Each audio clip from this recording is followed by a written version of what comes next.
Pablo, are we past the point of holding people accountable? So that's the other big difference, right? You asked me what's different about now versus then. The media industry is obviously very different. But I'm thinking about how quaint Watergate is compared to everything that this administration is doing now. Because it happens every day now. Right. We have like 5 Watergates a day. Yeah. Absolutely. Obstruction of justice. Like that shit happens before 9 a.m. Yeah. on a given weekday. Facts. And so the question becomes, does shame matter anymore, right? So when you talk about newspapers and you talk about the administration, the thing that is happening there is that a report makes it so that it is unsustainable for you to exist in public with a straight face, Right. because you can't possibly show yourself Right. if this is the shit you're doing backstage. And what's happening now is that there is no concern Yeah. about showing your face despite a zillion different reports coming out. That's good. He said the shame mad anymore. I don't really think it does. No, They right? Don't care. No, in fact, shame is a market inefficiency, right? If you can be shameless, then Right. actually there's a lot of money you can unlock. True. Yeah. True. And now the media, the question is like, how do you impose anything resembling accountability if there is nothing like humiliation anymore? If accountability is something you have to opt into because you feel shame, if you don't opt into shame, then you don't opt into accountability. And if the government itself, if the legal system's not going to punish it, which is its own Right. separate series of films, Yeah. then we're exactly where we are today, sometime in March 2026. Yeah. Yeah. That's a fact. Yeah. But don't you think that like the Jeffrey Epstein stuff like is starting like you're is there any consequence to that will like blow back onto everything that's happening now? I mean, the question of like attention and how do you generate attention, is it authenticity, is it anything else? I think the challenge is how do you get a lot of people to care about any single thing, Yeah.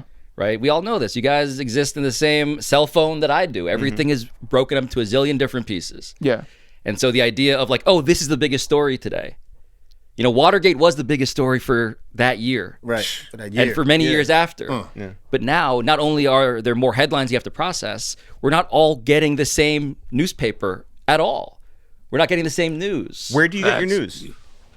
I mean, unfortunately, I get it because I log on to the Everything app, x.com, and I get 1,000 scraps of paper blown into my face. Like I'm standing in one of those like phone booths with a fan underneath. Yeah. And I'm like kind of grabbing at stuff. Yeah.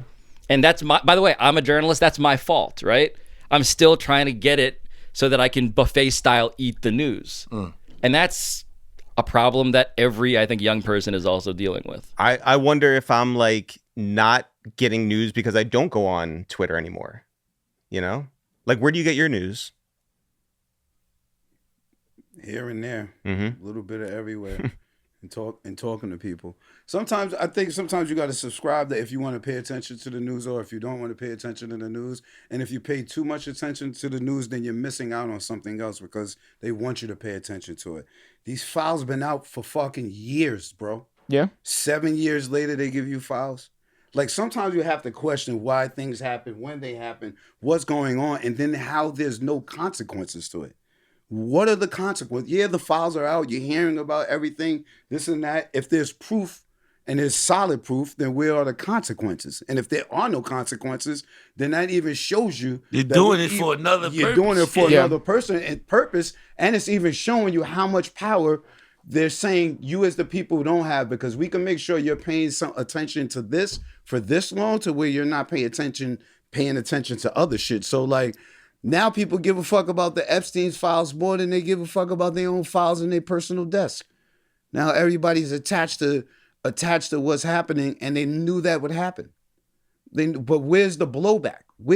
Who's gonna arrest those people? Who's the police for the police? Who's the government for the government? Does it even exist? Well, that's why journalism is supposed to serve a really important purpose. It's because that's the check on the government, on the police. Yeah, who's gonna police the police? Oh no, but that's one of the fourth estate is what they call it, right? That's the whole idea at its best. And journalism can be corrupted. People can plagiarize. People can make stuff up, right? It's full of humans in that newsroom that you saw in that movie who are kind of hitting on people, kind of smoking, kind of like trying to cut corners, but in the end feel this great shame around needing to do it in a particular way. It's not what you're doing, it's how you're doing it. Yeah. Right? That's that code that like it's opting in to shame. And the thing about accountability and consequences, because you're right, like on some level, I feel this every day. Wake me up when there are punishments. Wake me up when there are consequences. And the problem is, if you, as the most powerful institution in our country, don't feel compelled to give out consequences, then you're also determining how people understand what is true. Oh, sure.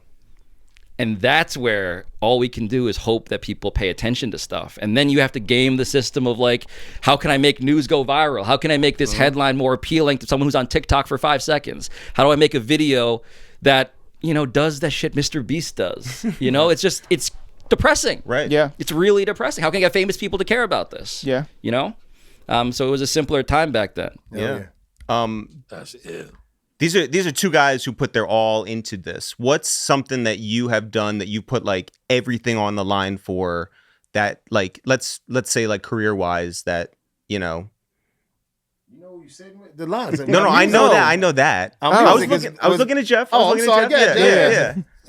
What that we put our all into? What's that? Yeah. What's into? something you put your all into that you were like, yo, everything's on the line for this? I mean, I feel like everything we've routed. done, which means like Like the early videos we did, but even like this, everything is being put into 2J3BD. I would even say like the Blog Era podcast. Well, yeah, Like, that was something. Yeah. 3 years of doing something on that. Like that's like real retreating journalism and just like diving into That's that. how I would say it would be our music career. For sure. Yeah. 100%. For sure. But Eric wasn't asking you. No, yeah, that's my bad. I apologize. Yeah. Definitely apologize. Yeah. Yo, Styles, who's the most G in this film?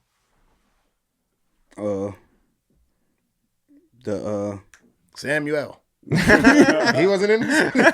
No, the boss. Yeah, Ben Bradley? Ben. Absolutely. Ben was clearly the most G because his name was already somewhat tarnished, and he was risking it on two new Unknowns, kids. yeah. First, it was their immediate boss, Yeah. because he was smart enough to go tell his other man when it was going to take take it from him, to go, nah, remember when you was young and hungry? Yeah. And then they started making their way, and then the big man was like, he felt what they was doing, and he banked on it. Yeah. He banked on them being right because he went with a gut feeling. He went with a gut feeling because they didn't have anything solid. Like, what I mean? They had a bunch of innuendos, a bunch of suggestions, a bunch of almost telling. They kept almost getting there. And like when they get a good lead, something happens with. They got the Sloan. And when they got on Ben, Ben said, yo, we gonna stand behind the guys. And then they really turned it up. Yeah, so that was, I thought Ben was the most G because one, he had the most to lose out of because he had friendship, he had relationships over there. And in the back, you see, called them immediate. Yeah. In the background, all the times you were here because they did. Boring as it was very cinematic and capturing because they showed you. Like you would see Rain Man running through the shit. You see him talk to the girl, bring her back to this. So that's the part that was blowing it. I kept thinking something incredible was gonna happen, and then it wasn't. And I'm like, damn, it was just another thing. But how they was getting to it, I think it was you will always hear New York Times, or you would hear about another newspaper in the back while they was doing it, or this one broke that story, that one broke that story. All right, we're about to break the story. Come in the office. Look what Sloan just said on TV. So they was going back and forth through a lot of shit. But for Ben to put his money on them, with going, hey, fuck it, we going with the young boys. Yeah, I think he was definitely the most G'd up in the whole shit because he had the most to lose.